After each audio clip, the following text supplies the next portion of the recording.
నేను చిన్నప్పటి నుంచి పోలవరం పోలవరం వింటా వచ్చాం.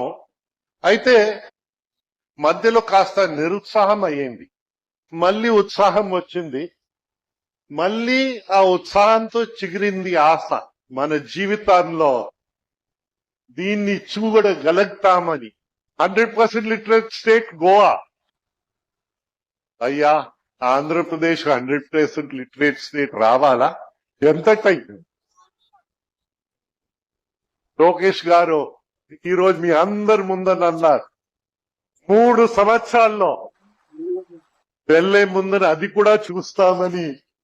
నాకు ఆశ పెంచినందుకు దేవుడు అదృష్టం, మనకి పిల్లలు ఇలాగిచ్చారని. Our children Ram, our children Lokesh. నా కూతురు అయితే నేను తిట్టవలసి వచ్చింది నిన్న.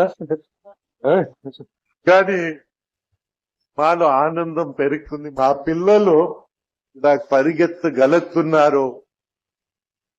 శక్తిగా కృషి చేసి ఇది చేస్తారని మనం ఆ రోజు గర్వంగా నిలబడగలుగుతాం.